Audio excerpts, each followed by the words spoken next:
Assalamualaikum warahmatullahi wabarakatuh.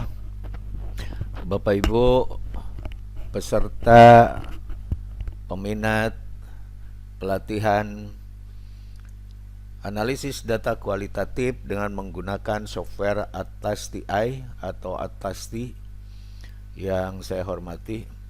Mari kita sama-sama bersyukur terlebih dahulu pada Allah Subhanahu wa taala bahwa di tengah-tengah pandemi ini kita masih bisa tetap melaksanakan salah satu kewajiban kita, yaitu thalabul ilmi.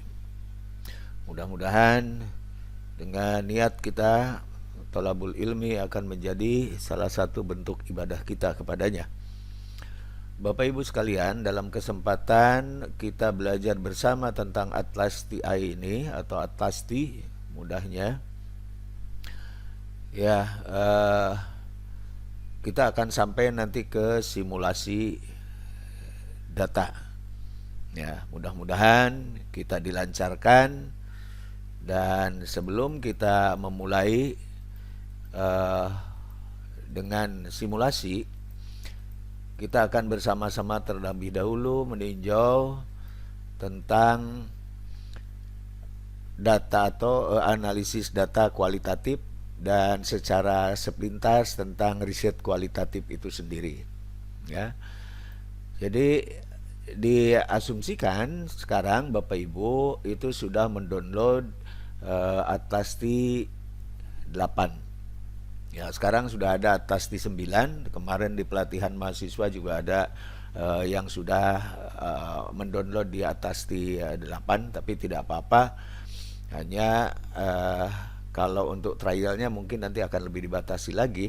Tetapi kalau Atlas TI8 ini tidak terbatas waktu, jadi kita bisa menggunakan sampai kapanpun menggunakan Atlas TI yang versi trial ya.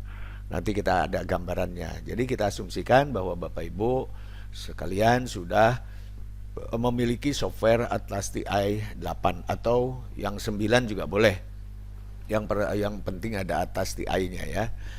Baik, untuk selanjutnya kita coba dulu meninjau kembali, mengingat-ingat kembali bagaimana proses atau langkah-langkah secara filosofis riset kualitatif ini. Yang pertama itu kita ingat bahwa untuk penelitian kualitatif biasanya mulai dari observasi awal, pengamatan kita awal ya tentang fenomena dan settingnya. Lalu menetapkan fokus amatan. Dari fenomena yang muncul itu kita tetapkan fokusnya apa. Langkah yang berikutnya adalah mengidentifikasi manfaat. Ini untuk menunjukkan kebenaran pragmatis dalam filosofi kebenaran ilmiah. Ada 3 kebenaran ilmiah: kebenaran pragmatis, kebenaran koherensi, dan kebenaran korespondensi yang harus dipenuhi di dalam karya ilmiah. Nah, setelah diidentifikasi ada manfaat atau tidak. Artinya kebenaran pragmatisnya ini bisa ditunjukkan atau tidak. Kalau tidak ya stop, kita cari lagi, observasi lagi, atau fokusnya yang dipilih kembali, lalu identifikasi lagi. Kalau ada, baru disusun pertanyaan risetnya. Dan pertanyaan riset ini adalah pertanyaan yang secara global atau istilahnya adalah pertanyaan awal. Karena di riset kualitatif bisa saja pertanyaan-pertanyaan itu muncul setelah kita ada di lapangan nanti. Setelah menyusun susun pertanyaan, dan di sini juga ada instrumennya, ada 3 instrumen nanti, yaitu pedoman wawancara, pedoman observasi, dan pedoman dokumentasi ya. Nanti baru ke lapangan. Jadi disusun ini lalu ke lapangan. Ini ke lapangan adalah istilahnya observasi lanjutan, tapi intinya adalah pengumpulan data. Tadi bisa berupa hasil wawancara, bisa berupa hasil observasi, dan bisa dari dokumentasi ya. Lalu dilakukan di dalam pengumpulan data itu sekaligus adalah konfirmasi data atau triangulasi. Nah, untuk konfirmasi data ini bisa dilakukan bisa triangulasi teori, bisa pengamat, bisa subjek Ya, subjek berarti beberapa subjek yang kita jadikan key informant. Pengamat juga begitu, bisa menggunakan key informant yang lain. Walaupun intinya sebenarnya kalau kualitatif itu adalah kita sendiri sebagai alat juga. Nah, eh, nanti ada juga triangulasi waktu, triangulasi tempat, triangulasi macam-macam. Yang jelas intinya sebetulnya ingin selengkap mungkin data itu terkumpul sehingga bisa keabsahan datanya dikonfirmasi oleh kita. Tapi biasanya tidak bisa langsung kita mengkonfirmasi atau mereduksi data saat itu.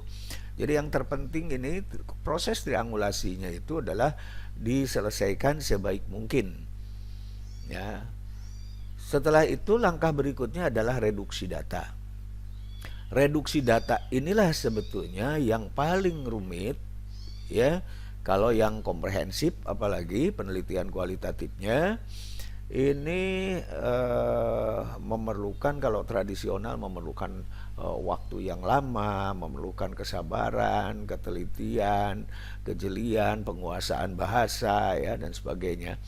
Nah, disinilah letak yang sulit inilah letaknya manfaat atau penggunaan Atlas TI ini. Ya, jadi dia direduksi data intinya. Lalu hasil atau displaynya. Ya, kita coba lihat bagaimana secara tradisional ya untuk reduksi data. Nah, ini yang tradisional biasanya ini kalau buku itu diberi catatan-catatan di pinggir, ya. Lalu dari catatan per lembar itu nanti dikait-kaitkan sehingga kita bolak-balik. Mungkin nanti kalau tebal buku ini sampai lecet begitu ya bukunya itu. Ini kalau naskahnya adalah buku, atau dari hasil wawancara transkrip juga ya bisa seperti ini. Kalau ini contohnya adalah dari artikel ya. Artikel juga bisa seperti ini, catatan pinggirnya dan sebagainya. Ya. Lalu dari sini biasanya untuk mereduksi data itu diguntingi ini. Ya, diguntingi lalu dipasang-pasang seperti ini. Diberi warna tiap satu kelompok atau satu jenis atau satu variabel, ya, lalu diberi warna, nanti dikumpulkan yang warna sama dikumpulkan ya seperti ini nanti ya. Ini ada pakai kode-kode, ini di buku-buku kan masih ada pakai kode-kode begini ya. Lalu dilihat, diamati, lalu ada keterhubungan atau tidak menurut teori dan sebagainya. Ini betapa memerlukan kesabaran dan ketelitian, lalu ya memerlukan waktu yang jelas ya. Nah, ini contoh juga kalau yang agak komprehensif ini lebih luas lagi, sehingga ini dicontoh, dibuatkan di tempel-tempel ya di dinding karena habis di papan tulisnya ini, lalu ke dinding di sini ditempel ya. Ini juga sampai ada di sini dan sebagainya. Nah, ini betapa ini kita rumitnya. Oleh karena itu memerlukan bantuan. Walaupun mungkin di kita yang sudah ada yang membimbing mahasiswa untuk yang kualitatif, tetapi ya itulah, mungkin karena tidak lengkap atau nggak tahu proses reduksi datanya seperti apa ya, karena kebanyakan ya tidak sampai ke sini gitu. Nah, oleh karena itu perlu kita tingkatkan, karena hasilnya juga kalau yang sudah yang sederhana ya mungkin masih dipertanyakan gitu. Apalagi kalau kita punya niat untuk meneliti atau menyampaikan artikel yang tingkatnya paling tidak nasional lah, apalagi untuk internasional ya, Scopus dan sebagainya, mesti yang lebih komprehensif datanya gitu ya. Dan ini ada berikutnya, setelah ada ini menggunakan, tidak dipakai catatan tulis tangan begitu, tetapi dari teks itu ini dibuat dengan menggunakan MS Word tiap halaman ya. Dan yang paling ini MS Word ini adalah menggunakan di review. Yang biasa ini saya lakukan di zaman pandemi ini, bimbingan skripsi itu menggunakan review seperti ini ya, komentar-komentar seperti ini di blog. Nah, ini di blog lalu diberi nama. Kalau ini hanya menunjukkan sumber-sumber begitu ya, karena ini adalah untuk analisis review jurnal ya, review artikel. Mungkin suatu ketika kita akan mengkhususkan diri kalau disepakati nanti Pak Bu Dekan atau teman-teman yang lain ingin langsung praktek tentang analisis review jurnal ya. Itu saya kira bagus juga nanti ya. Dan program software kualitatif data analisis itu sebetulnya banyak ya, hanya kita mungkin karena kurang silaturahim gitu ya secara teknologi. Ya, saya sendiri terus terang asalnya hanya mengenal dua, Atlas TI dan NVivo. Tetapi setelah ditelusuri lagi ternyata paling tidak saya temukan nih 1, 2, 3, 4, 5, 6, 7, 8. Ya, jadi Atlas TI, DDoS, etnografi, Hypermac, NVivo gitu ya, dan Chorus. Jadi ini bukan berarti penomoran satu ini lebih baik dan sebagainya, itu tergantung pada ini, tetapi ini berdasarkan abjad saja ya. Hanya memang kalau dilihat Atlas TI ini, kita lihat versi trialnya paling tidak, karena untuk pelatihan itu mungkin orang belum punya niat untuk membeli ya, untuk membeli. Ya kebetulan kalau saya ini ya sudah ada lisensi atau sudah ada lisensinya, jadi yang bukan yang trial lagi ya. Begitu juga yang NVivo saya. Tapi kalau mereka yang belum berminat kan mungkin lihat-lihat dulu bermanfaat apa tiga dan sebagainya, sehingga cukup dalam pelatihan itu mungkin menggunakan yang trial dulu. Nah ini keterbatasan masing-masing seperti ini ya. Ada 10 dokumen kita bisa kumpulkan, lalu 50 coding.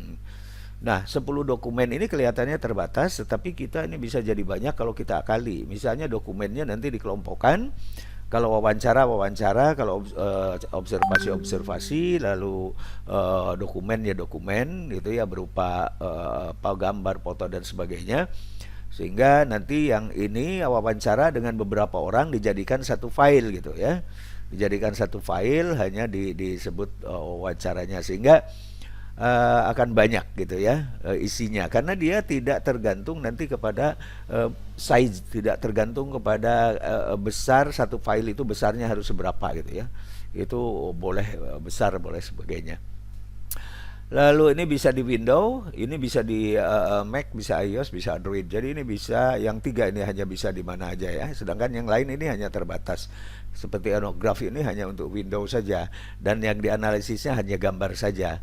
Sementara yang lain ini Atlas AI bisa teks, bisa gambar, bisa audio, video. Teks juga bisa PDF, bisa MS Word ya, bisa Excel, sebagainya.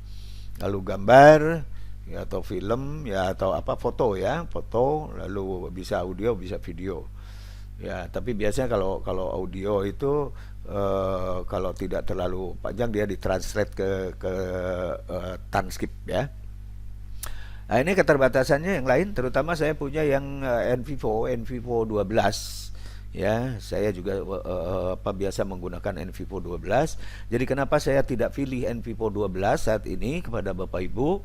Karena ini trialnya hanya 1 bulan gratis untuk yang NVivo 10. Untuk yang NVivo 12 itu hanya 14 hari. Dan setelah 14 hari itu tidak bisa uninstall lalu install ulang itu ya, nggak bisa. Karena nomor mesin laptop kita dengan email kita itu sudah tercatat di sana. Ya, sehingga dia harus beli. Jadi kalau mau ganti ya harus ganti laptop, ganti email gitu ya. Itu keterbatasannya seperti ini. Seperti Chorus ini juga sangat terbatas sekali, dan yang kuat sebetulnya adalah di NVivo ini ya. Di NVivo ini. Nah, sekarang di sini ada kelebihan seperti ini.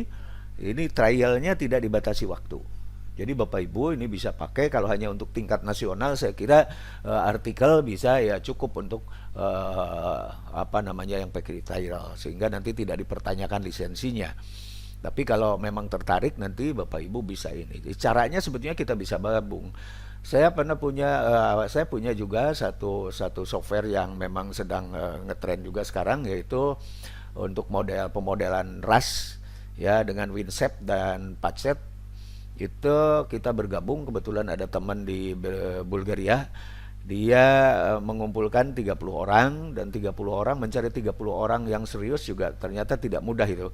Beberapa bulan lalu kita gabungan, kenalah saya 800 ribu ya, karena kalau beli beli sendiri ya, tidak digabung, bukan grup, itu bisa 8 juta lebih itu harganya softwarenya, sehingga kalau gabung ya lumayan gitu, bahkan bisa lebih itu 8 kali 3 24 juta ya, nanti 24 juta, tapi saya kena 800 ribu ya, alhamdulillah itu. Nah, suatu ketika juga mau pelatihan-pelatihan yang lain, Bapak Ibu, mangga kita berbagi, mumpung saya belum pensiun ya. Dan walaupun saya dikatakan Pak An ini mungkin hanya teori saja, itu ini karena artikel di Scopusnya belum ada gitu ya. Ya terus terang memang begitu, dan terus terang saya bukan sombong, tapi saya mampu sebetulnya, asal saya serius itu ini dan sedang saya persiapkan juga. Tetapi saya introspeksi diri bahwa melihat data, kalau datanya kok yang data begini diangkat ke Scopus gitu, rasanya nggak tega gitu. Jadi datanya itu betul-betul harus data yang berkualitas juga. Nah, ternyata saya mau mencoba juga yang memohon kepada teman-teman untuk tadi menyampaikan melalui WA. Saya kan pernah mengirimkan permohonan untuk menuliskan bagaimana perasaan ya di awal keharusan kuliah daring ya, dari 100 lebih dosen Unwir ini, alhamdulillah hanya ada 17 orang yang respon ya, dari 3 fakultas saja kalau tidak salah, dari FKIP, dari FKM, dan dari pertanian. Dari fakultas lainnya tidak ada juga yang respon gitu ya. Nah, dari FKIP sendiri sebetulnya saya menjadi asesor BKD itu lebih dari 17 orang itu yang diasesori saya di BKD. Tetapi alhamdulillah hanya beberapa orang saja, dan saya terima kasih yang respon gitu ya. Baik Bapak Ibu sekalian, jadi untuk di Scopus insya Allah, dan mohon doanya juga, saya sedang mencoba, dan bukan tidak menjadi target. Kalau bagi saya itu mungkin salah satu kelemahan saya. Saya ingin berbagi ilmu saja yang banyak, biar yang muda-muda nanti yang bisa lari ke sana. Kecuali kalau yang mudanya juga tahu diri, ya mau juga mengajak-ngajak saya gitu ya. Jadi jangan jalan sendiri gitu. Paling tidak saya siap membantu Bapak Ibu, tidak hanya cantum nama. Saya membantu di penelusuran untuk artikel Scopus ya, Q1 sampai Q4, insya Allah bisa saya bantu. Lalu analisis data. Jadi analisis data silahkan Bapak Ibu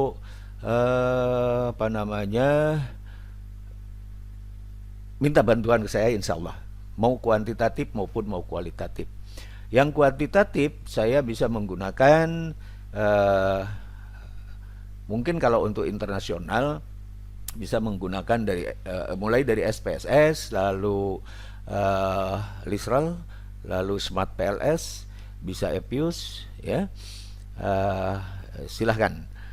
Jadi maunya menggunakan yang mana gitu. Dan suatu ketika perlu ada pelatihan-pelatihan itu, ya insya Allah kita akan berjalan terus mumpung saya masih ada kembali, dan yang penting ada respon. Jadi tidak hanya ada yang mau memberikan, tapi harus ada juga yang mau menerima begitu. Nah, baik Bapak Ibu sekalian, jadi itu alasan kenapa sekarang saya memilih Atlas TI ini. Mudah-mudahan ini ya sangat bermanfaat bagi Bapak Ibu sekalian ya.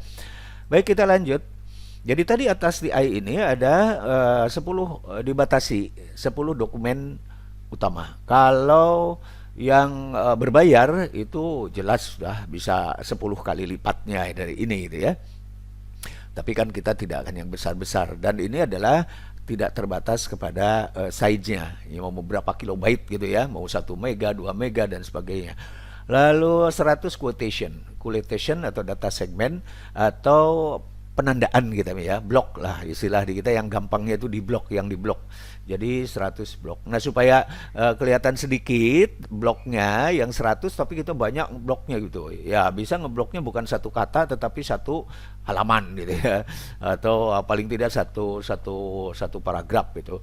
Tapi ya bagusnya sih sebetulnya ya per yang ada satu makna. Jadi bisa satu kalimat, bisa satu frase, bisa satu paragraf, itu ada mengambil satu makna dari kata itu ya. Lalu ada 50 kode ya, dibatasi ada 50 kode. Jadi cukup banyak itu. Lalu ada 30 catatan, ada 10 tampilan network ya, network view. Tetapi auto backupnya ini tidak ada ya, tidak dapat digunakan itu, sehingga kita harus sering-sering save ya, setelah selesai save, atau kalau di tengah jalan lalu mati lampu ya diulang dari awal lagi lah, itu resikonya ya. Atlas DI ya, quality data analysis, ini tampilan di awalnya adalah seperti ini ya. Lalu ini kalau Bapak Ibu nanti ada di level laman-laman yang mau download ya, dan ini adalah tinggal download free trial version gitu. Nanti ada apa namanya, ada perintah-perintah selanjutnya harus seperti apa, diikuti saja. Dan sekarang kita yang paling sederhana adalah analisis kualitatif atau penelitian kualitatif ini analisis tematik. Jadi berdasarkan tema. Seperti kuliah daring, saya kuliah daring itu tema itu ya, temanya adalah kuliah daring. Nah, prosesnya adalah seperti ini. Secara garis besar ini langkah awalnya adalah jelas mengorganisasikan data, karena posisi dari Atlas TI tadi kan ada di reduksi data, artinya datanya sudah terkumpul hasil triangulasi. Jadi mempersiapkan dan mengorganisasikan data, ini berupa dokumen, bisa Word, bisa PDF, bisa foto, bisa video dan sebagainya. Lalu berikutnya adalah reduksi data, itu adanya di sini. Yang pertama ada quotation, tadi ngeblok gitu ya, dibuat blok atau ditandai lah. Lalu dibuat kodenya, dari kode lalu kode-kode yang tadi kalau di tradisional itu diberi warna, ini juga sebenarnya diberi warna, tapi sebetulnya tidak diberi warna juga tidak apa-apa. Lah, yang penting kita tahu satu temanya, lalu dikelompokkan di grup. Nah, baru dibuat networknya dan tabelnya ya. Nah, ini menyajikan data hasilnya ya. Jadi proses kita itu yang agak memerlukan waktu lama itu adalah di yang tiga ini, quotation, kode, dan pengelompokan kode ya. Kalau ini cepat sih, seperti kalau di SPSS yang kuantitatif itu kan memanage datanya itu yang lama. Kalau analisisnya itu cepat itu. Nah, dokumen apa saja? Oh, ini semua jenis dokumen ini bisa dianalisis oleh Atlas TI ya. Jadi besarnya tidak terbatas ya, dari berbagai sumber informasi. Lalu itu oleh karena itu perlu dikelompokkan ya. Pengelompokan nanti ada bisa macam-macam, bisa berdasarkan jenis file, misalnya MS Word dengan MS Word, semua dikelompokkan, PDF dengan PDF, gambar dengan gambar, atau demografinya ya, misalnya dari sumber laki-laki semua, sumber perempuan semua gitu ya. Itu bisa seperti itu. Nah, quotation ini akan otomatis nanti, sebetulnya kita tidak buat seperti ini, hanya kita akan menemukan pola seperti ini nanti ya. A.2b ini artinya misalnya 3.218 ini artinya adalah penandaan atau quotation nomor ke-18 dari dokumen nomor 3 ya. Jadi itu sampai ditujukan ke sana di sini ya, itu misalnya. Nah, waktu pemberian kode atau quotation itu tidak dikelompokkan, pemberian kode itu ya. Jadi biarkan aja dari sini, tinggal beri kode, atau ini beri kode semua, biar aja nanti reduksi datanya oleh Atlas TI. Nah, ini contoh yang video biasa berbentuk seperti ini ya. Ini gambar ya, ini teks gitu ya. Kode, apa itu kode? Kode itu adalah sebuah kata atau frase juga. Jadi biasanya sih enaknya maksimum 3 kata gitu ya. Nah, tetapi kadang-kadang perlu juga agak panjang, saya agak susah juga. Ternyata memang penguasaan bahasa diperlukan gitu. Ya, ini apa namanya? Idealnya itu maksimum 3 kata gitu ya. Nah, tetapi bisa juga kalau untuk 1 kata seperti saya yang tentang apa namanya principal leadership ya, the good principal leadership itu menggunakan 1 kata karena tiap kata dari tapi ada juga yang sampai 4 kata gitu ya. Nah, kode itu nanti misalnya apa bisa dibuat sendiri ya, dengan open coding nanti itu ya.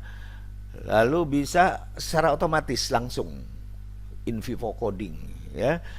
Salah bisa diberi nama kembali, bisa dihapus, bisa diduplikasi, bisa digabung, bisa dipisah ya, bisa diberi komentar, bisa diberi warna, bisa disaling terkait ya, bisa kita mengimpor data dari luar, bisa hasilnya nanti diekspor dan dikelompokkan satu sama lain ya.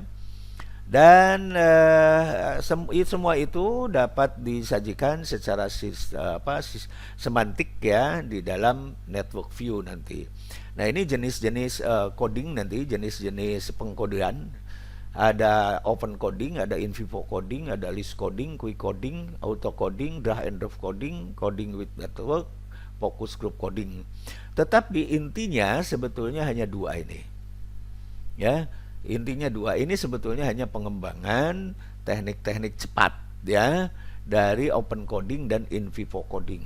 Oleh karena itu nanti yang paling penting akan diberikan bagaimana cara membuat open coding dan bagaimana cara membuat in vivo coding. Lalu ini format yang tadi saja ini.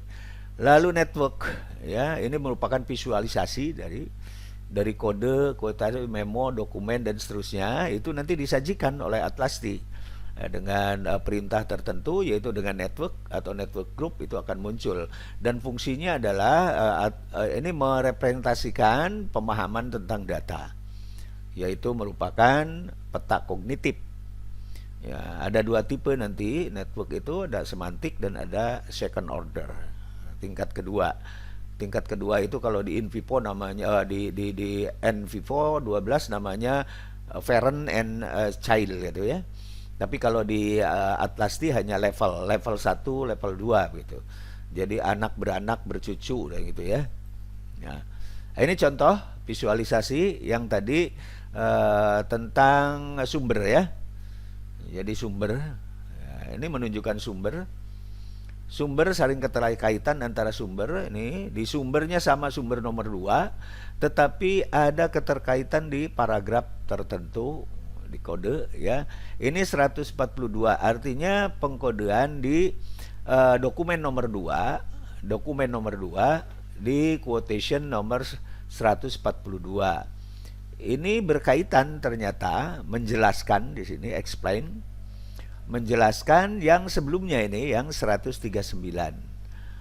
Nah, ini ternyata juga menjelaskan dari dokumen nomor 2 138. Karena ini sebelumnya ya. Jadi 138 142. Nah, itu. Lalu menjustifikasi yang 135. Ya, ini adalah menunjukkan tadi ada model dependabilitas dan kredibilitas dari riset kita itu ya. Hyperlink antara quotation di data level. Nah, berikutnya di sini visualisasi dalam bentuk kode melalui semantic linkage. Jadi ini grup kodenya work value ya, nilai kerja. Ini kebetulan diambil dari riset kualitatif ini tentang kepemimpinan ya, ekonomi. Apa nilai kerja? Ya, nilai kerja. Ada kerja keras ya, lalu saling membantu ya, ada tanggung jawab dan kepuasan dan sebagainya ya, nyaman itu, enjoy ya. Ini bagian dari artinya ini bisa menjadikan sebuah indikator. Jadi kalau mau mencari indikator, membuat teori. Nah, ini membuat teori, menurut teori hasil temuan ini bahwa nilai kerja ini indikatornya adalah ini. Gitu, ya. Di kode-kode ini. Nah, lalu ini contoh juga. Ini grup kode itu ada dua anunya. Segi empatnya ini ada dua ya, perseginya ada dua. Issues in Malaysian HE. Jadi isu-isu di perguruan tinggi di Malaysia itu ya. Ini isunya ternyata ada grup perubahan dan leadership, tentang manajemen, tentang core akademik, aktivitas utama akademis ini.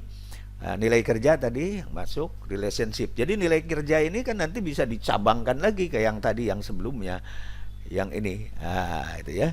Jadi bisa saling keterkaitannya ada seperti itu. Nah, ini contoh juga menjelaskan dari tadi ini workplace ini ada apa namanya, indikator ya. Ini ternyata bisa dilihat juga sumbernya dari mana gitu.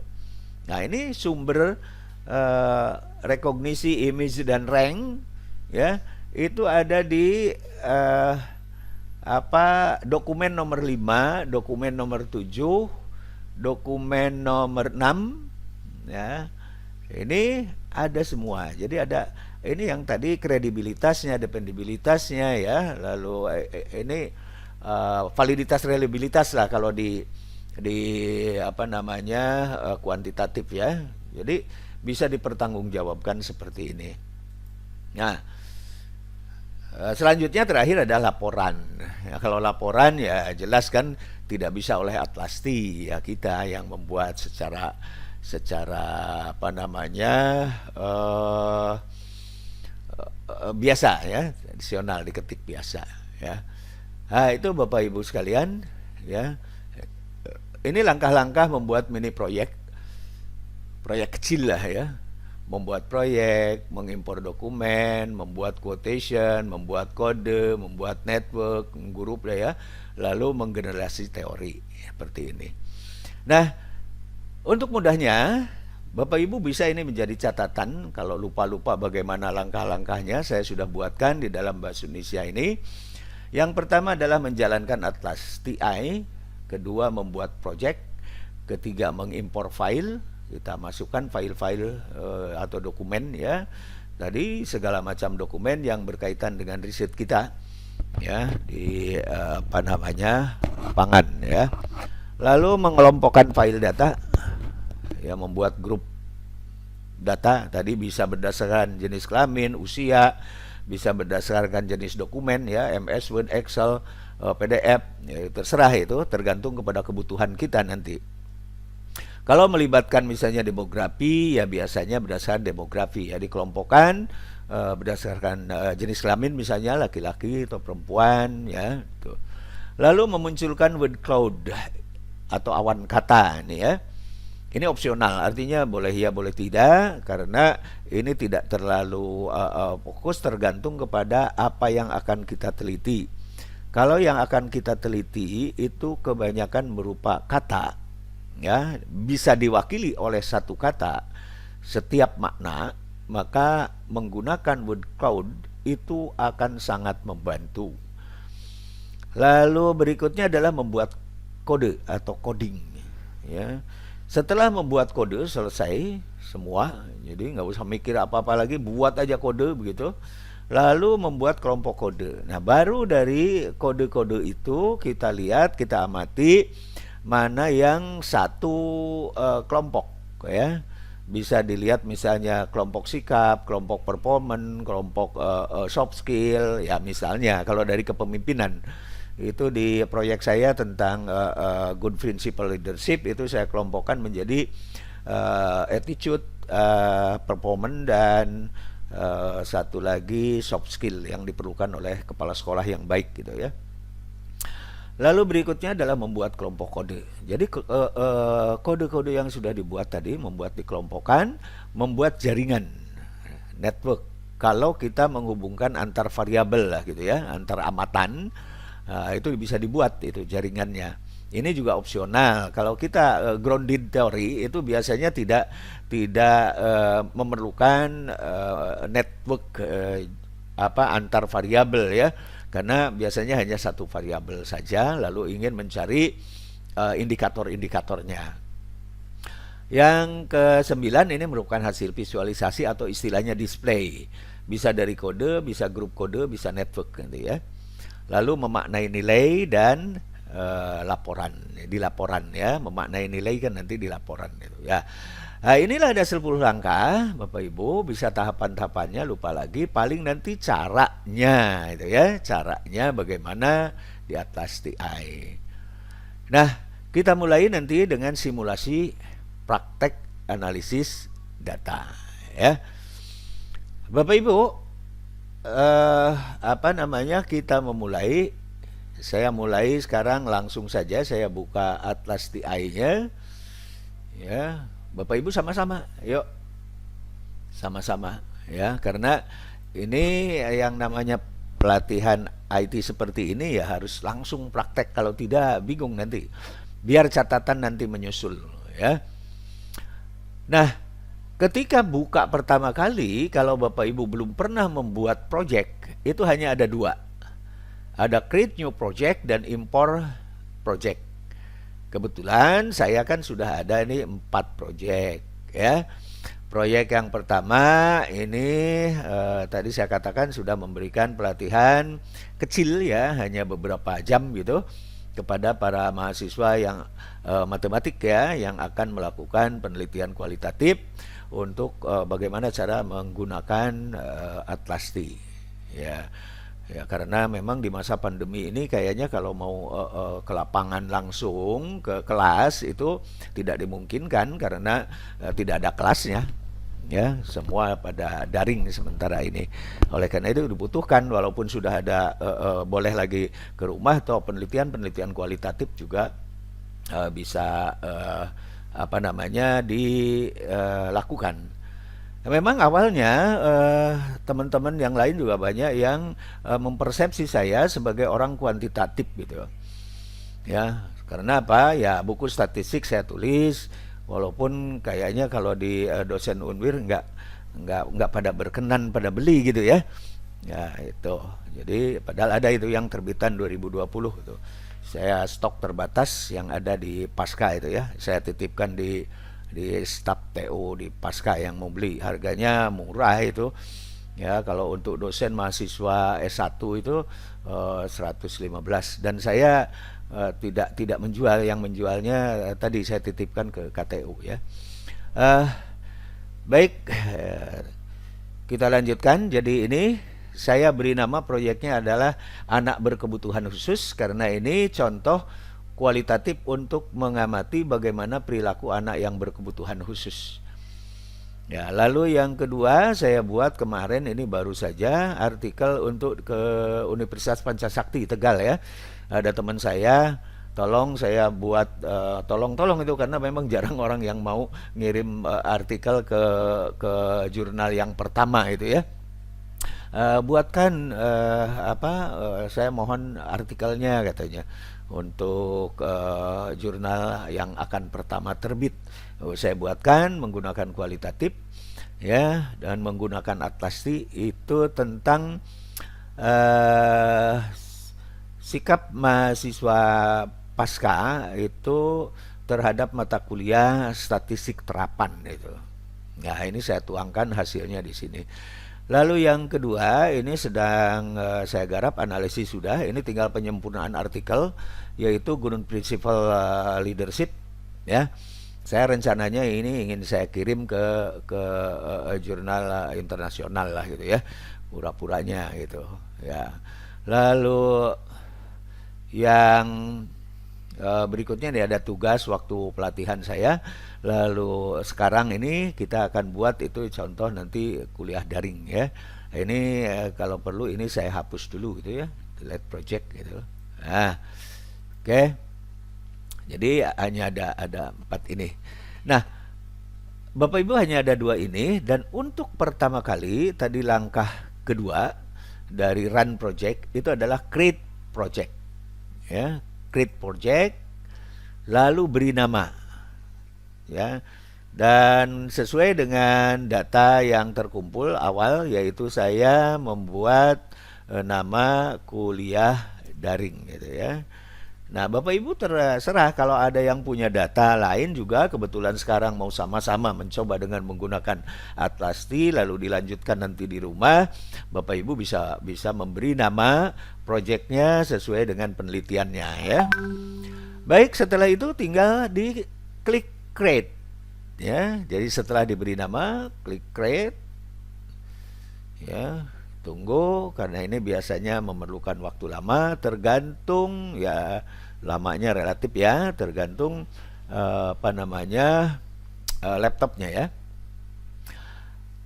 Lalu muncul seperti ini ya. Ini Anda lihat di dokumennya masih 0. Ini kuliah daring yang kita tulisan tadi, proyeknya ini sudah ada. Ya, ini kuliah daring, dokumennya 0, kodenya 0, memo ini masih 0 semua. Ya, ini mungkin saja tidak kita gunakan semua ini, hanya yang diperlukan aja nanti. Tapi yang jelas dokumen harus ada. Ya, ini menu-menu ininya, nanti kita akan berjalan. Selanjutnya, yang penting kita langkah-langkahnya ini diikuti saja. Yang ketiga, kalau kita baca tadi, yang materi dari saya itu, yang sebelumnya, setelah memberi nama project, lalu memasukkan data ya, mengimpor data. Caranya Bapak Ibu tinggal coba sama-sama. Ini ada add documents ya. Bapak Ibu klik yang segitiganya ini yang di ujung gitu ya. Lalu masukkan add files ya. Add file. Sudah, ini diletakkan dulu aja di sini. Setelah itu baru diklik. Klik. Nah, dia meminta folder atau file yang akan dimasukkan. Oleh karena itu Bapak Ibu harus milih dulu foldernya, di mana data yang akan diteliti atau yang akan dianalisis itu diletakkan di folder mana. Ya, saya misalnya saya simpan di D, ada data, lalu ada saya simpan di workshop ya, dari workshop ada Atlasti, ada paket data workshop.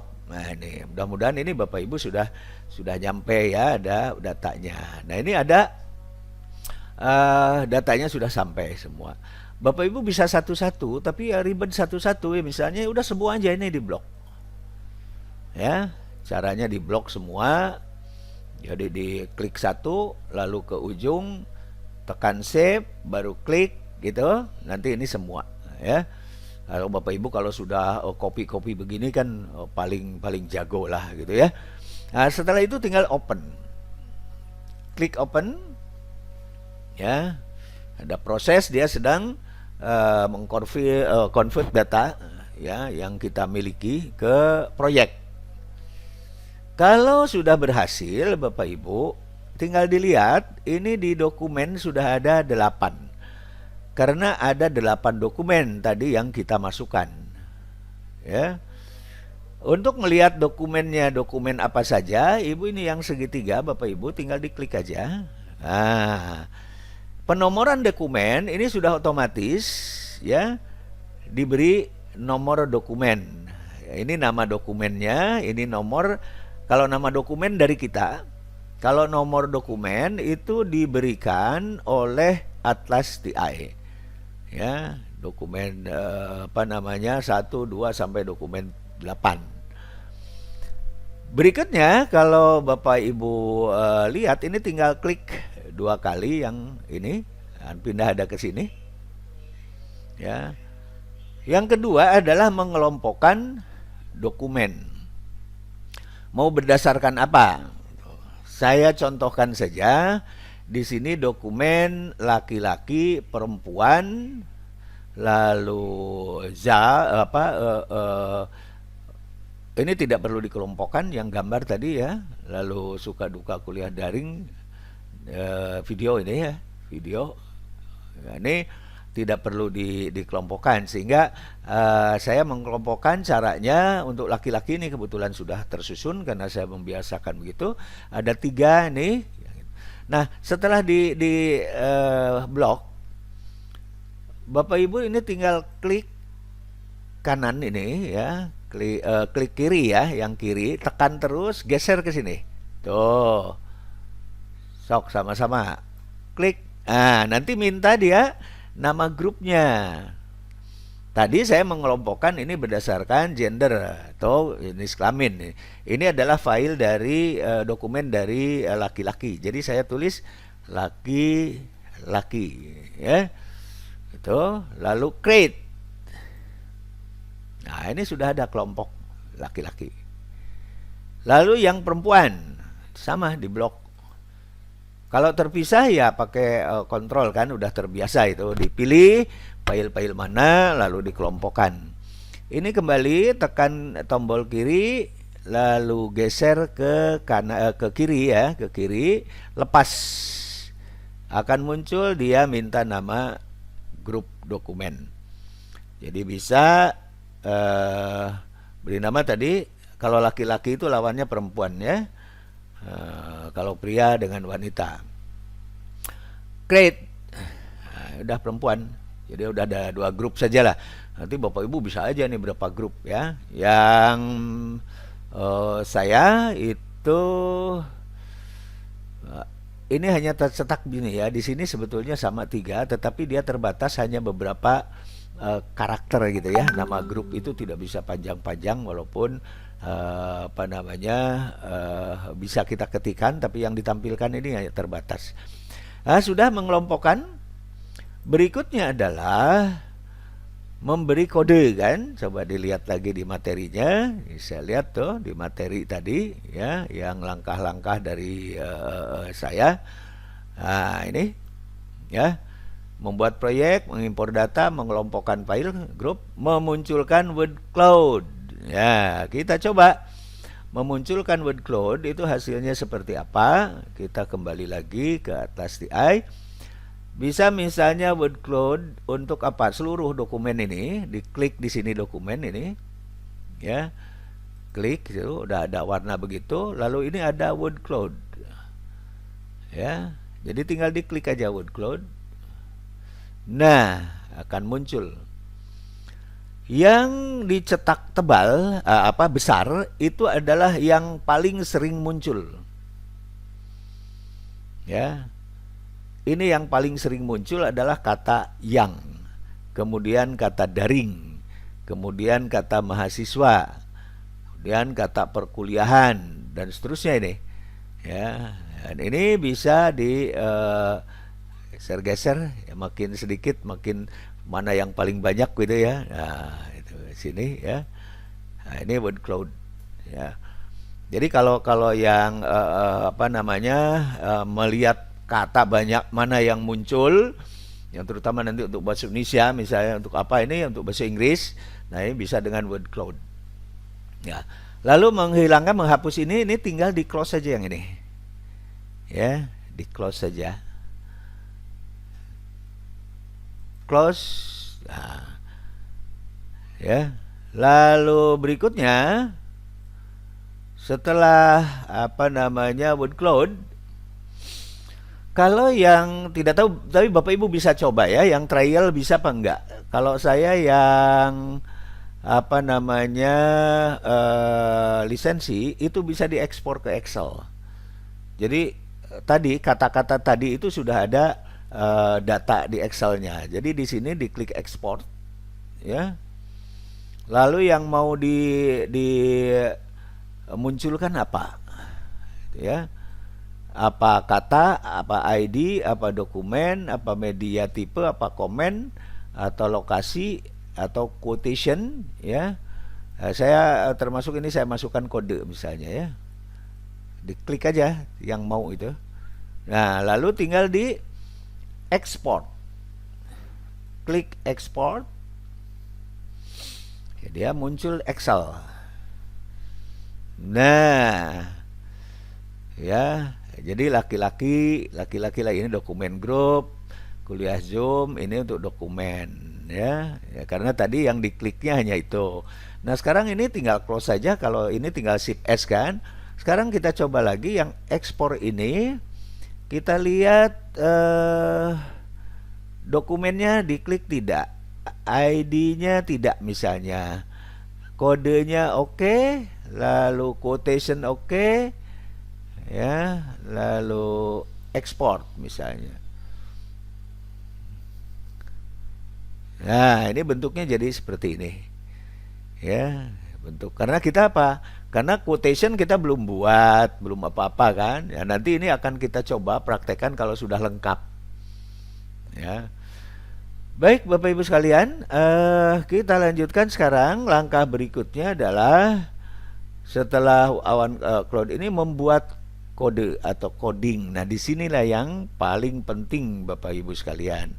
Ya, kita buka lagi tadi, kita mulai saja per dokumen. Ya, kita jangan lihat grupnya sajalah, kita lihat dokumennya. Caranya, Bapak Ibu, ya tinggal diklik 2 kali, ya. Tuh muncul dokumen satunya yang akan kita beri coding ya. Klik 2 kali, tunggu karena dia sedang loading dokumen pertama. Nah, ini akan muncul ini dokumen pertama ya. Lalu untuk memperjelas, ini mungkin terlalu kecil, Bapak Ibu ini bisa geser-geser ini. Oh ya, bisa geser-geser. Nah, sekarang kita mulai caranya. Ini identitas kebetulan apa namanya, tadi kita hanya mengelompokkan laki-laki perempuan dan tidak perlu di coding lagi, ini tidak perlu ini ya. Ini bisa saja tadi dikelompokkan ada berdasarkan dosen yayasan atau Basecamp ya. Tapi karena Basecamp sedikit tadi yang masuk, banyak yang dari AppKeep, ya kita nggak perlu yang laki-laki perempuan aja. Dan itu yang dari saya katakan dari 12 orang itu saya batasi hanya diambil 3 laki-laki 3 perempuan, hanya untuk contoh kita bagaimana memberi coding. Baik, kita lanjut. Kita coba yang diperlukan adalah ini kalau lupa itu pertanyaannya apa. Bapak Ibu yang mengisi mungkin ini ingat. Silahkan Bapak Ibu menuliskan pengalaman dan kesan-kesan. Ini sudah saya modifikasi ya, bukan verbatim. Yang bagusnya itu verbatim. Karena verbatim ini ada yang menuliskan apa namanya. Ya tapi memang seperti inilah ya. Verbatim ini juga sudah masih verbatim. Saya contohkan ada yang sudah saya translate ke bahasa Inggris, itu ada juga. Ya, silakan Bapak Ibu menuliskan pengalaman, kesan-kesan selama memberi kuliah di masa pandemi Covid ya. Yang pertama, bagaimana perasaan Bapak Ibu ketika pertama kali ya harus kuliah daring. Ini walaupun ada yang menjawab apa namanya, dia menjelaskan bahwa dia sebelumnya sudah menggunakan daring. Nah, kalau sebelumnya sudah menggunakan daring, sebetulnya kan jawaban ini tidak ada yang menjawabnya tidak menceritakan pertama kali, tetapi pada saat diwajibkan gitu ya. Mungkin itu ada kekurang jelasan dari. Nah, baik, ya ini kita coba. Awal kali melaksanakan kuliah secara daring saya kebingungan karena harus memikirkan bagaimana caranya agar mata kuliah yang saya ajar mampu dipahami dan diterima oleh mahasiswa. Nah, apa yang harus kita coding? Jenis coding nanti ada macam-macam. Yang penting caranya. Jadi coding itu ada focus group, ada auto, ada open, ada in vivo. Yang penting diblok dulu. Nah, ngeblok itu bisa satu jawaban ini, misalnya segitu ya. Lalu kata-kata yang penting. Di sini ada kata yang penting adalah kebingungan. Satu ya. Jadi caranya membuat, kita coba open coding. Ya, jadi diklik kanan. Jadi tadi ulangi sama-sama ya, di blok. Nah, setelah di blok, klik tombol kanan, klik, akan muncul ini. Yang pertama create pre-quotation, quotation, open coding, in vivo coding, list coding. Open coding itu digunakan kalau kita memberi nama atau memberi nama kode itu yang dari makna saja, tidak melihat, tidak persis yang ada kata-kata di sini. Ya, misalnya ini pun walaupun satu kata, ya. Misalnya saya mengambil di sini kebingungan, ya. Yang pertama nih. Jadi kita bisa membuat open coding. Karena akan saya ganti namanya menjadi bingung saja gitu. Nah, ya. Bingung. Lalu berikutnya Bapak Ibu ini bisa geser-geser. Oh, ya. Kebingungan sudah. Apa itu? Nah, ternyata memikirkan bagaimana caranya agar mata kuliah yang saya ajar mampu dipahami oleh mahasiswa. Ada lagi tidak? Ini yang perlu dikoding. Ada. Bingung karena apa? Nah, di sini bisa ditambah. Memikirkan cara, itu kan? Memikirkan cara mengajar lah, gitu ya. Karena bagusnya sih 3 kata gitu paling banyak. Tapi kalau ingin lengkap ya boleh. Nah, udah tidak ada lagi nih. Ya, tapi untuk apa ini bercucu lagi nih? Ya, cara mengajar ya, agar dipahami mahasiswa, gitu ya. Dipahami dan diterima, berarti dimengerti saja gitu ya, ya boleh gitu ya.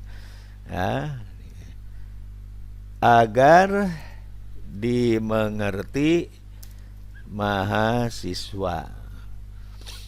Oke, nanti ini anak-anak ini yang utamanya ini bingung, tapi nggak usah berpikir itu dulu, yang penting kode aja lah. Lalu setelah selesai ini lalu create. Nah, ini akan muncul di sini. Ini kalau klik di sini atau disorot aja di sini, ini akan menunjukkan nih sumber tadi ya. 1.21 artinya dari dokumen pertama, pengkodean pertama.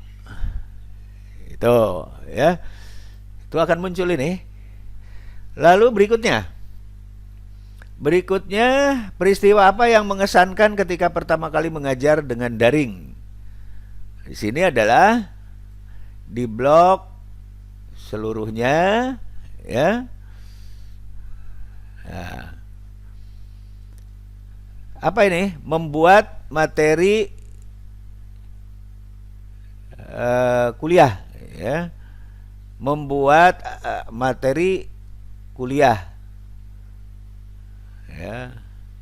Jadi klik kanan, open coding, membuat materi kuliah ya.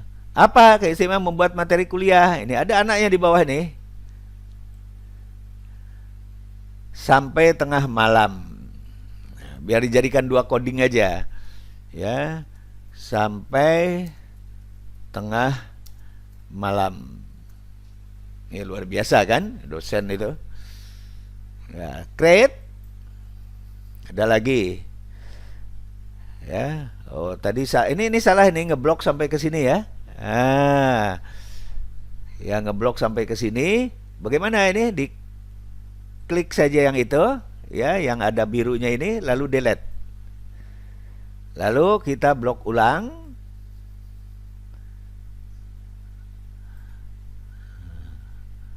Nah, kita buat pengkodeannya, namanya yang sederhana lagi. Cukup 1 coding saja, open coding. Menyusun lah ganti. Materi hingga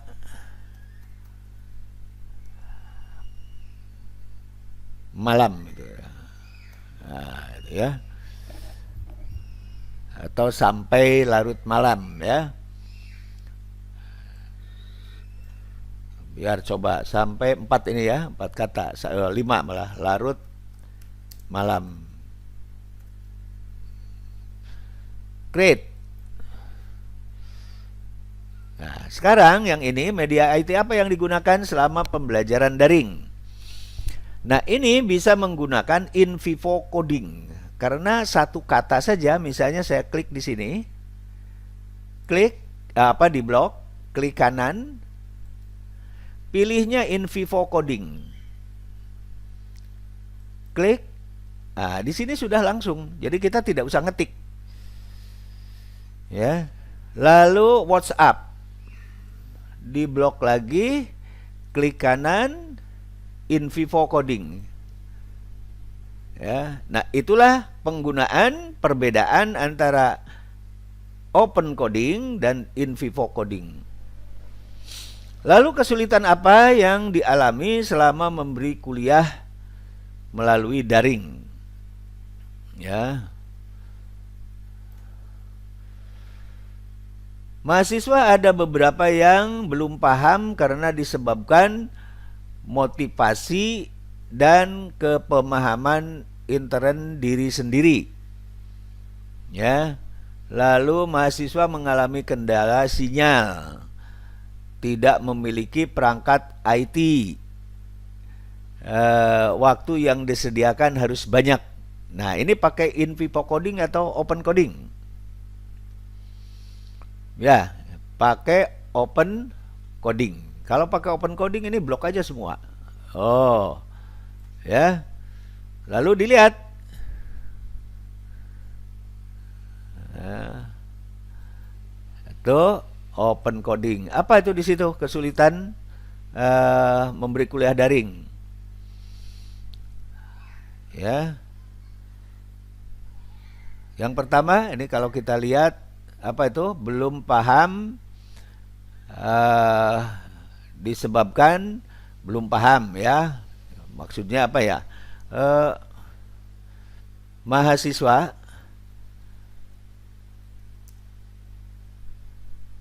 sulit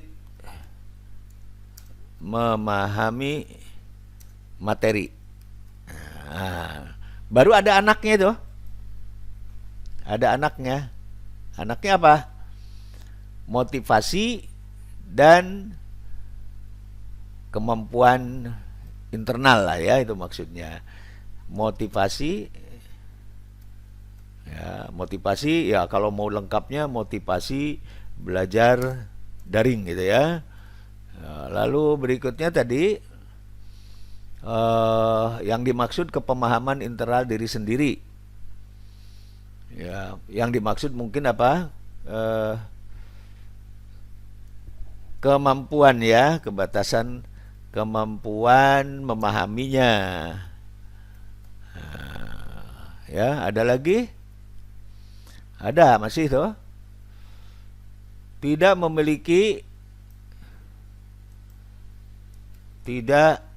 memiliki perangkat IT. Ya. Lalu ada lagi? Nah, ini waktu, memerlukan banyak waktu, itu ya.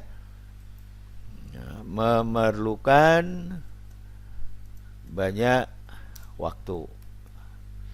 Udah nggak ada lagi nih. Ya. Jadi ada 4 coding ya dari satu jawaban ini. Klik lagi, ya. Lalu berikutnya, materi apa yang dirasakan paling sulit untuk diajarkan melalui daring? Nah, ini blok lagi. Nah, ini ada satu ini yang bisa in vivo, ya, materi matematika yang berkaitan dengan hitungan, ya, lalu yang membutuhkan perlakuan khusus, ya. Jadi ini bisa pakai in vivo coding. Ini bisa dari sini juga, Bapak Ibu, ya. Kita misalnya mau in vivo, ini tidak klik kanan tapi dari sini. Tapi biasanya karena fokus di sini, kita ambil ya tidak lihat ke atas gitu ya. Boleh, tapi boleh dari sini, boleh, tinggal diklik aja. Tuh. Ya. Lalu apa? yang berkaitan dengan hitungan. Ya, di blok lagi. Kebetulan ini bisa dijadikan nama coding gitu. Ya, kita kembali klik kanan, bisa in vivo coding. Ya. Lalu membutuhkan perlakuan khusus. Nah, ini pakainya yangnya bisa dihilangkan. Tuh. Jadi pakainya open coding. Membutuhkan perlakuan khusus, kata yangnya dibuang. Membutuhkan perlakuan khusus. Ada lagi? Ya, dilihat lagi. Udah, create aja. Nah. Ya, jadi ini ada di sini kalau lihat. Tuh. Ya. Dilihat. Jadi jejer. Kalau in vivo dengan campuran itu jari ke kanan ya. Kalau tadi yang sekaligus ini mengelompok ke bawah. Nah, berikutnya adalah setelah memberi kuliah melalui daring sampai saat ini peristiwa yang paling mengesankan. Nah, ini saya menjadi mengetahui aplikasi yang baik dan murah untuk perkuliahan. Blok ini pakai open coding ini, termasuk panjang kan? Nah, apa itu, Bapak Ibu? Ya, kali ini harus ngepas itu ya, harus ngepas. Nah, klik kanan, open coding, apa itu? Mengetahui berbagai aplikasi. Nah, itu aja, cukup lah. Ya. Berikutnya, terakhir ini. Ini kebetulan saya ambilkan sebagai contoh yang pendek aja. Ini bisa dari artikel kan sampai 15 halaman itu ya. Itu nggak masalah. Adakah saran Bapak Ibu agar memberi kuliah melalui daring mencapai ketuntasan belajar? Ya. Saran saya, mahasiswa pasti membutuhkan banyak waktu untuk perkuliahan daring, sehingga penerapan SKS di kelas harus dilaksanakan minimal 2 kali lipatnya. Ya. Gunakan aplikasi yang mudah dan terjangkau oleh mahasiswa itu kan. Jadi kita ada yang open coding, ada yang in vivo coding ya.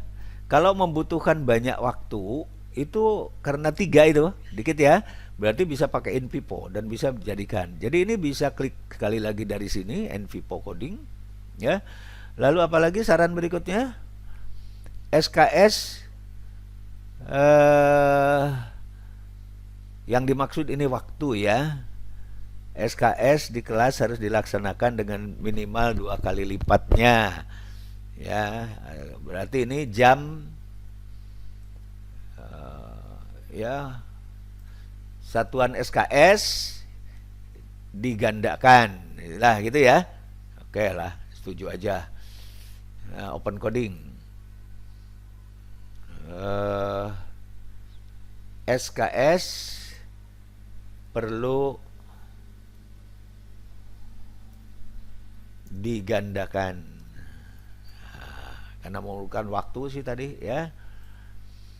Lalu berikutnya, gunakan aplikasi yang efektif dan efisien, gitu aja ya. Nah, jauh. Jadi menggunakan aplikasi open coding, menggunakan aplikasi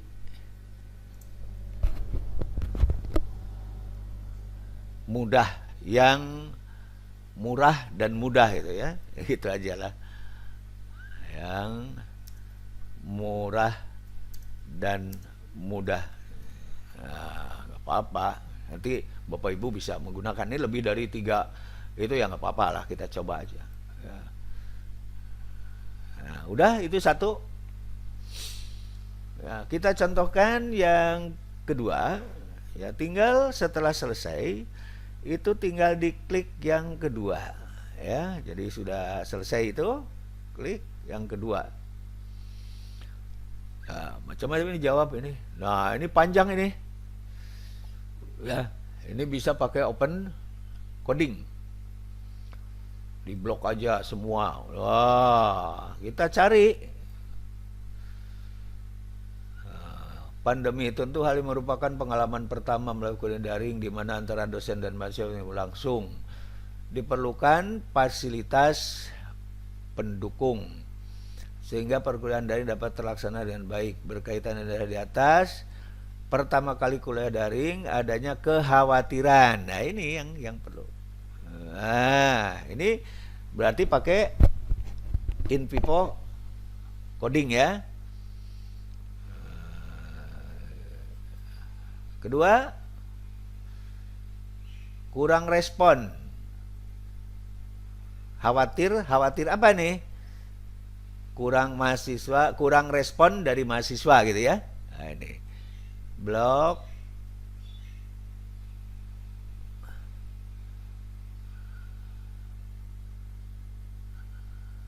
itu sampai mana bloknya nih? Nah, sampai sini saja ya.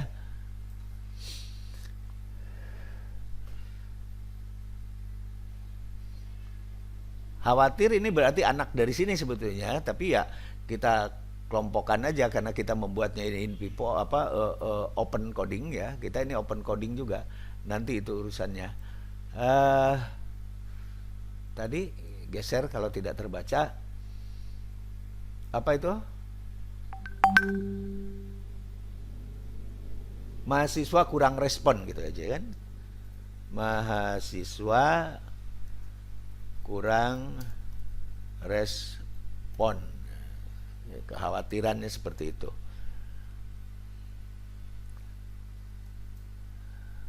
Nah, ini babnya juga.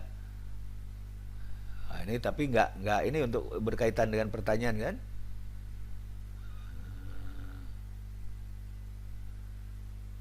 Namun keadaan ternyata respon. Nah, ini setelah ini Mbak ya. Setelah ini, tadi kan sebelum itu. Jadi sebelum memberi kuliah tadi khawatir, bingung tadi yang tadi ya. Udah ini nggak ada, saya kira panjang juga. Nah, sekarang contoh aja nih beberapa kejadian. Karena ini panjang, kalau yang panjang-panjang dibaca barangkali ada ini. Ada mahasiswa segeri masih daftar hadir, tapi tidak menyerahkan tugas. Ini tadi yang mengesankan tuh apa ya? Pertanyaan nomor 2. Peristiwa yang mengesankan. Ini menurut beliau ini mengesankan gitu ya. Klik open coding saja. Mengisi daftar hadir gitu ya. Segera mengisi daftar hadir. Daftar hadir. Berikutnya di sini terangannya tidak menyerahkan tugas. Ya. Tuh, berikutnya lagi.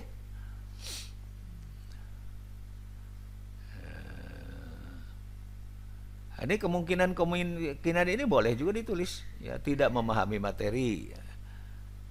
Ya, klik lagi, tidak memahami materi. Apalagi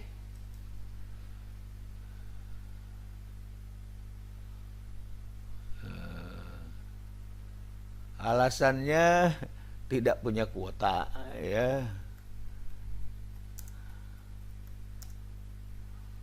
Ini istilah di kita ya, tidak punya kuota itu.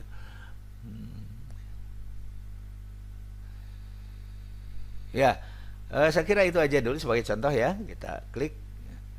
Nah, ini yang sudah ada karena di sini cara menulis apa-apa tidak ada ini ya, media IT. Tapi ini bisa in vivo dan bisa ini contoh yang pakai list coding ya.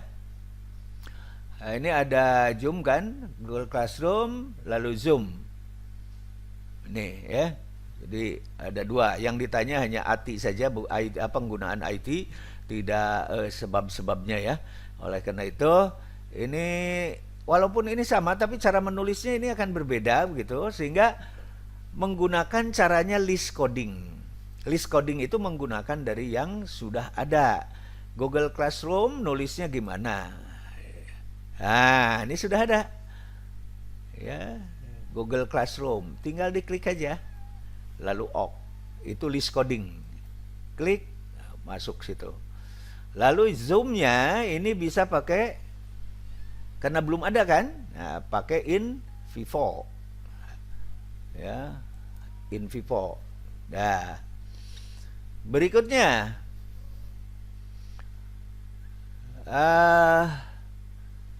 kesulitan yang dialami, tidak bisa memantau aktivitas mahasiswa.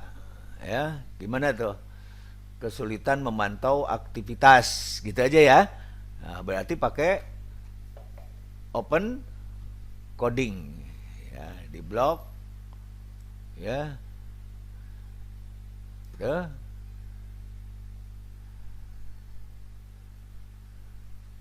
Ini dengan Google Classroom-nya sih apa namanya nggak perlu ya, karena yang ininya ini yang utamanya. Apa nih bahasanya? Gimana sih? Sulit memantau, tidak bisa, boleh, atau ya sulit aja lah ya. Boleh ya. Sulit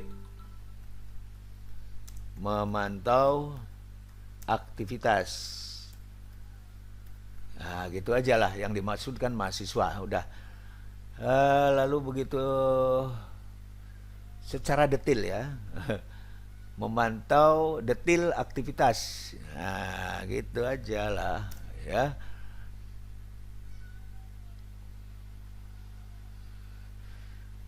Termasuk ini ada kekurangan ya.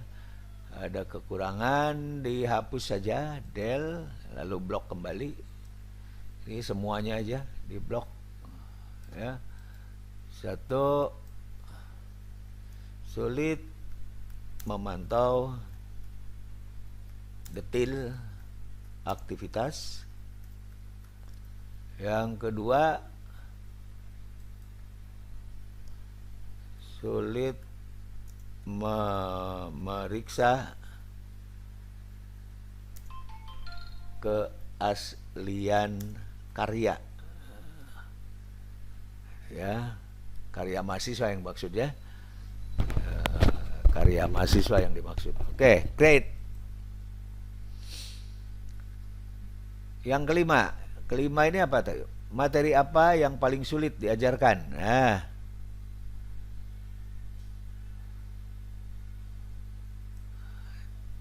tuh ya. Open coding.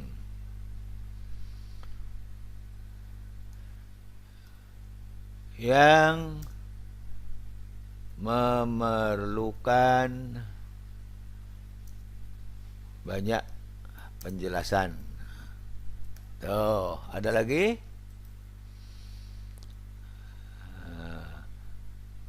Ini persamaan diferensial contohnya, ini ya nggak apa-apa. Diferensial. Lalu, udah itu ya. Klik kejadian. Nah, ini tadi sudah ada ini kejadian ya. Jadi yang tadi ini biarkan saja. Nah, inilah ada dua mahasiswa, ada tugas mahasiswa yang sama persis gitu ya. Itu aja lah di blok ini. Nah, ini termasuk yang aneh-aneh gitu ya. Ini sebenarnya bisa penjelasan yang tadi berkaitan ya. Ada dua atau ada mahasiswa aja. Mahasiswa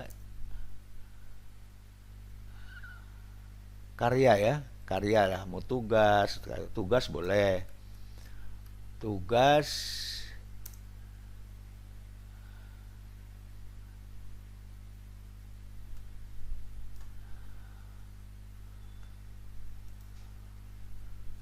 persis sama, nah, gitu aja ya. Oke, ini contoh aja kembali ya. Ini contohkan yang di bloknya banyak itu.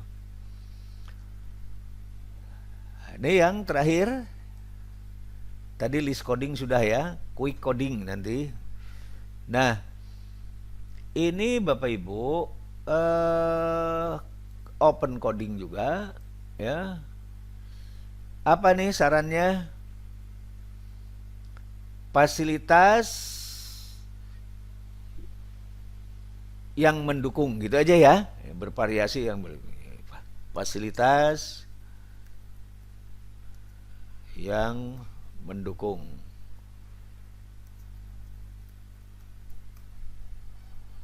ya. Lalu apa lagi?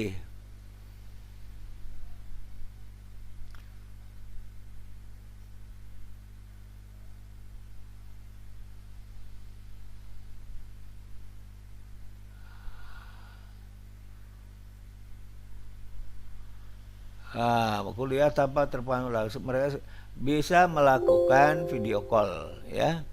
Yang kedua, melakukan video call.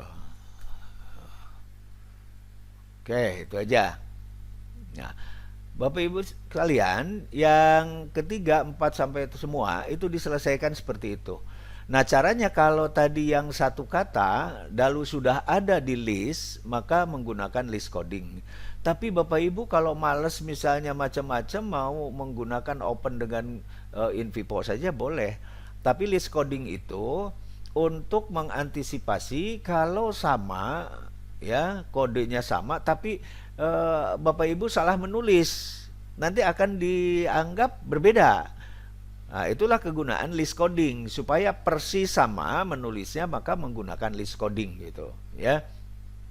Kalau quick coding itu kalau misalnya kita membuat kode yang pertama, misalnya kodenya bingung tadi.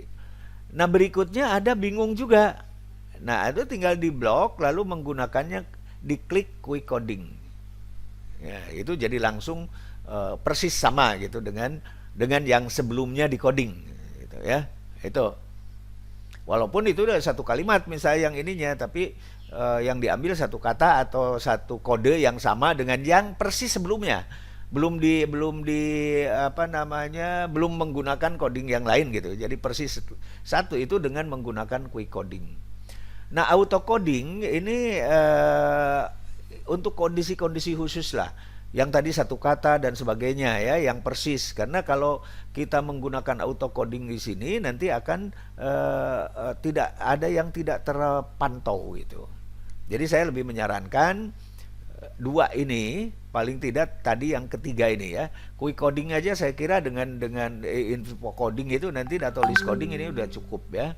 Jadi 3 kalau paling tidak lah ya, open coding, InVivo coding, dan list coding gitu. Nah, Bapak Ibu silahkan nanti selesaikan yang ini sampai dengan D6. Saya ingin menjelaskan atau memberi contoh tentang bagaimana memberi coding kepada gambar atau foto ya. Kita coba yaitu nomor 7. Jadi nanti Bapak Ibu ini selesaikan dulu ya, lalu kita akan menuju terakhir nanti demonstrasi untuk hasil ya.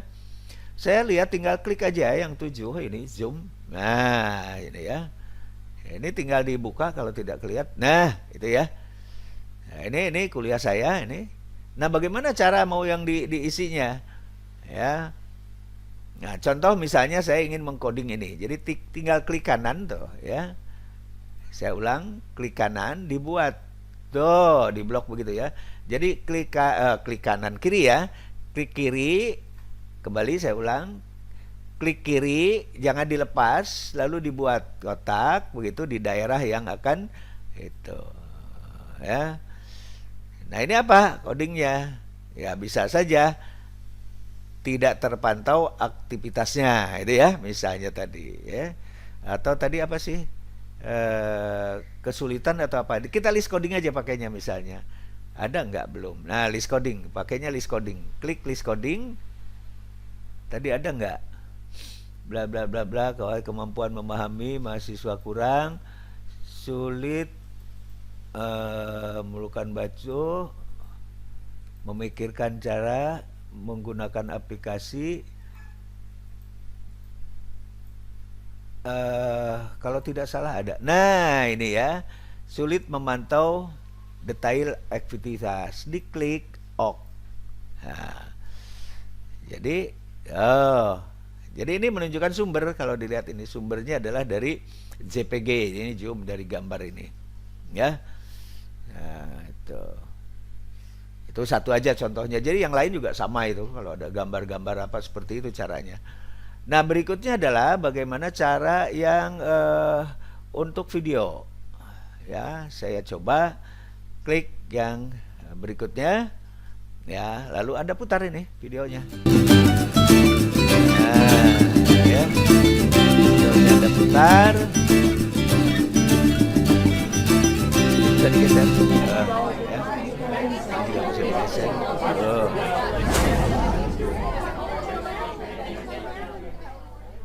Hai Sobat Elipsis, selamat datang di konten Menghubungi Elipsis. Kita akan menemani waktu berbuka puasa Anda dengan menghadirkan banyak sekali narasumber yang tentu akan menginspirasi Anda. Kita Mereka coba bukan hanya orang-orang terkenal. Kita nyari misalnya yang diperlukan saja. Nah, ini misalnya kita mulai dari sini. Ya, ada yang diperlukan atau tidak, lalu proses caranya begitu. Selamat bergabung dengan kami. Kita sudah ditonton nih sama sobat-sobat Elipsis. Ya. Semoga untuk konten perdananya kali ini kita bisa memberikan tips-tips atau perbincangan yang berfaedah untuk menemani waktu berbuka puasa teman-teman Elipsis di luar sana. Amin, amin, amin. Jadi gini Pak, biasanya kan kita sering dengar tentang SK, buku, dan cinta. Tapi untuk konten kami di Elipsis sekarang ini, coba lagi, ya. Itu adalah ke aktivitas itu. Jadi yang tadinya setiap pagi ini saya tentang kuliah harus daring ini ya, tadi ya. Kita mundurkan.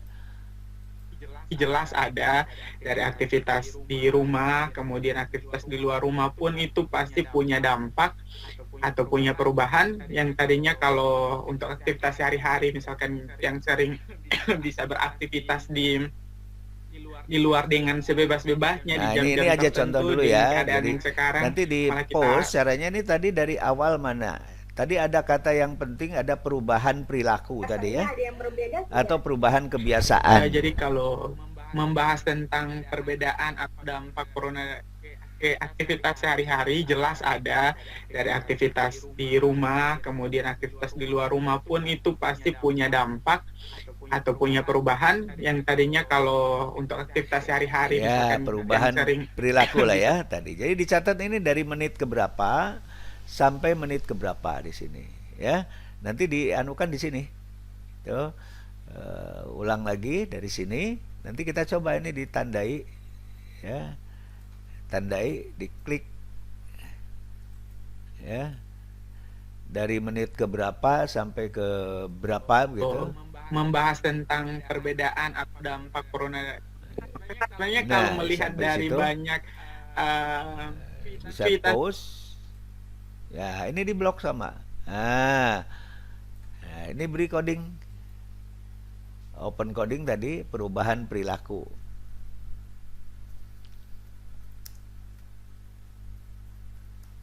Ya.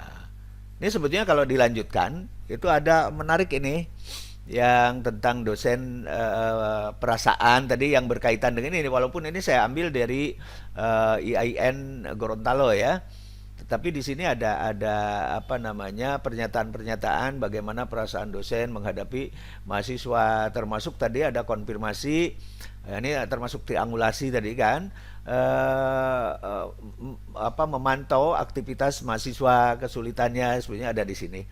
Nah, Bapak Ibu sekalian, itu saya kira yang 3 contoh dari 3 jenis apa namanya file ya, file Word, file apa namanya gambar, ya lalu file video.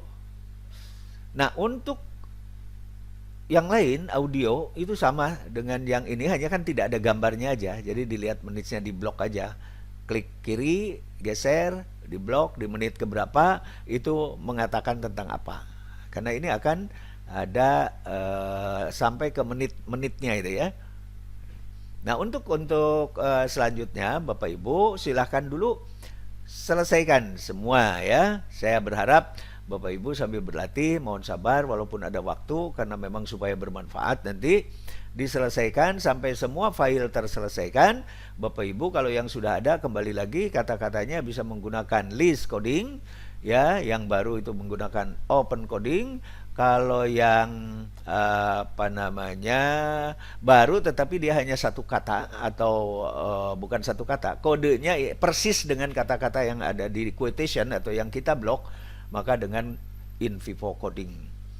Saya tunggu sampai Bapak Ibu nanti selesai mengerjakan semuanya ya. Silahkan nanti kita saya akan menunjukkan, membimbing sampai dengan bagaimana cara display data.